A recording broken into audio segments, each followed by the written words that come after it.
So you've decided that you want to join the BDSM community, either online or in real life, but you need a scene name. How do you pick one?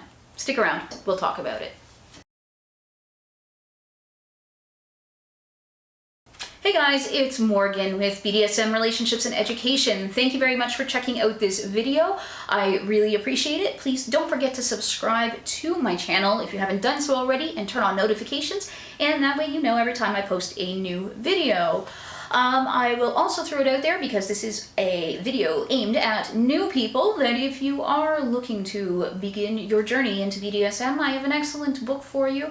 It's called Exploring BDSM, and it's a workbook style thing that will walk you through, different things that you may want to try in BDSM. So I'm going to link it in one of these corners. I always point at the wrong one, so I just kind of now I'm going, somewhere there'll be an eye, and then you can click and it'll be a link, and then you can figure out where you can buy my book. It's available on Amazon.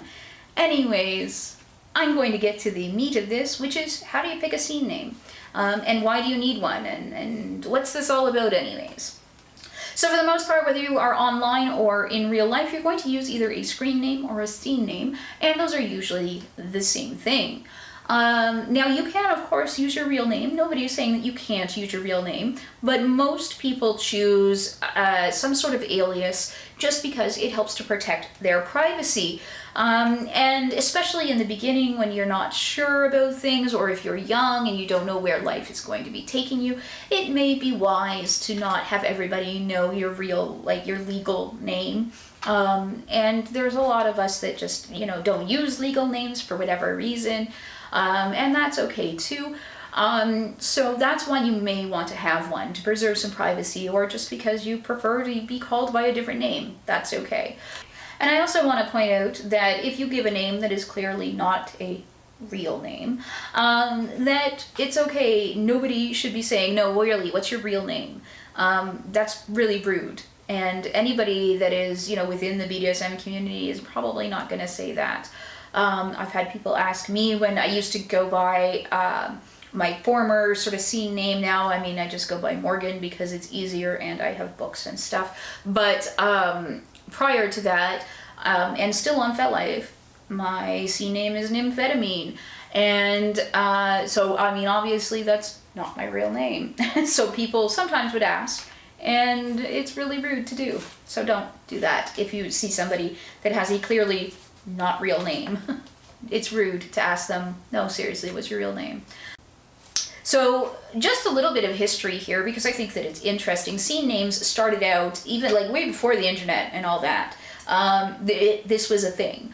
And it was a way to protect your privacy and your identity, because anything that was seen as deviant was potentially illegal. Now, there are definitely places where BDSM is still illegal in the world.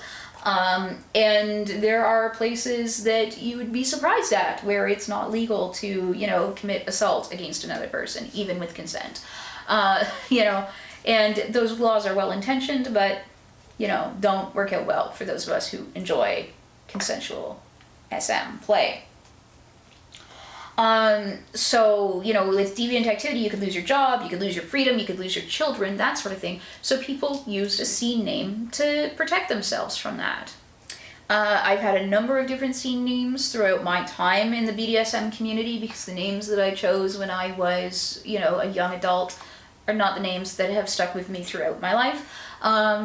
But that's okay. You can change your scene name at any time. Just be prepared that people will still call you by the old one if that's how you were introduced to them. Usually the best time, if you really want to change your name and you happen to be moving, that is the time to change your name. But if people want to check you out from your old neighborhood, they'll need your old name as well. So when you're choosing a name, because this is all about how to choose a scene name and why you might want to, you should pick something that you're comfortable being called in public, right? So if you go to a munch, people are going to call you by, chances are, by your scene name. And usually in munches, people will have name tags, and you can write whatever you want on the name tag, and that's what people will call you. So when I go, I write Morgan, and then in small letters, I'll put like nymphetamine on Fetlife or whatever, so that people know who I am. So you do need to pick something that you are comfortable with, and something that you're okay with having it sort of stick around, because people will remember your scene name or whatever you introduce yourself as, and chances are that's what they're going to call you. It's really hard to remember a change of name when you've known somebody as Bob for so long. It's hard to remember that now he wants to be called something totally different. So if you do change your name, be forgiving of people who make that mistake. It's pretty awkward to walk into a vanilla place like a munch that happens in a restaurant or a coffee shop or whatever and introduce yourself as Cum Dumpster 69. That's awkward as fuck. And it's going to be awkward for the people there to introduce you to other people and to be like, so this is Cum Dumpster? Like, it's awkward. Don't put other people in that position. And I mean, unless you're really into public humiliation, I don't think you want to be in that situation either. And we don't force our kinks on other people. So, no public humiliation. Bad.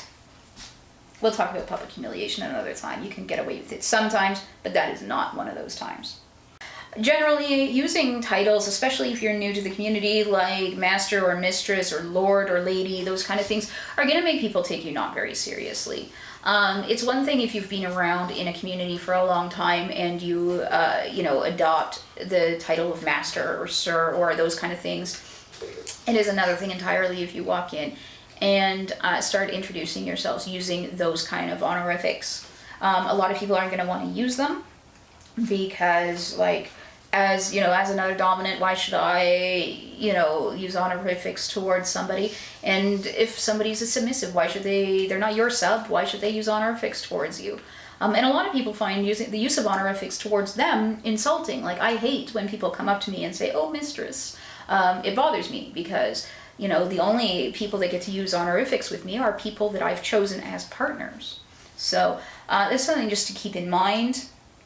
And again, it's totally different if you've earned a title within, say, the leather community where they have titles like that, or other sort of situations where you've been around for a long time and you have that experience. But if you're brand new and walking in and calling yourself master or mistress, people are not going to take you very seriously.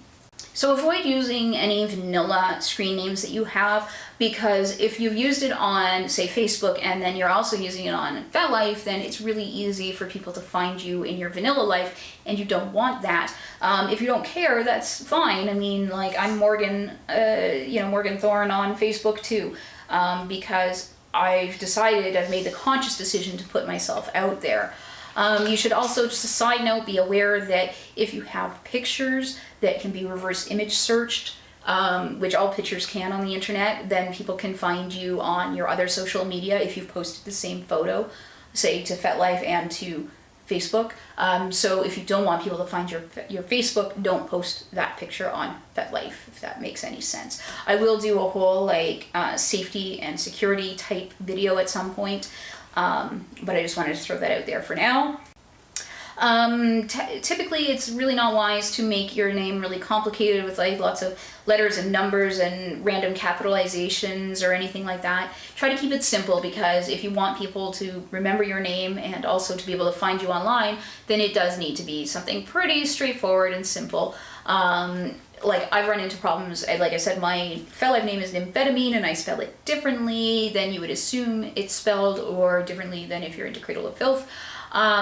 So it's a different sort of thing, but I have to write it down every time for people. I have to be like, here's how you spell it, and then they forget how to pronounce it, and it was awkward, and that's part of why I just went to Morgan. Because it got to be too ridiculous. People couldn't remember my name or couldn't say my name. Although it was fun in a scene where you're like, say my name! And they're like, I don't know how to pronounce it! And you're like, ha, I'm gonna hit you more now. So that's actually kind of how I play. I like to be very silly. It's something special to play with me. I like to be an asshole. But yes, having a ridiculously complicated name is just not going to work for you. It's going to work against you. No one will find you online. You won't have any friends. So sad. So just to wrap up, like I said, keep your scene name simple. Keep it to something that you don't mind saying in a vanilla environment. And if you are going to change your name, be prepared that people will still call you by your old name. I did my name change, well, like, just used my actual name many years ago, and people still call me Nymphetamine all the time, even though I use it online, but I haven't used it in, you know, the public scene for many years. But people still call me that because that's how they were introduced to me, and that's fine. It's not bothersome, but just keep that in mind, because if you start out with a name you don't like or that you're not crazy about, then people are going to remember that one, and they're going to call you that forever. So anyways, guys, that was supposed to be a quick video. Probably not, because I'm bad at quick videos. Anyways, thanks for watching, and I will see you guys in the next video.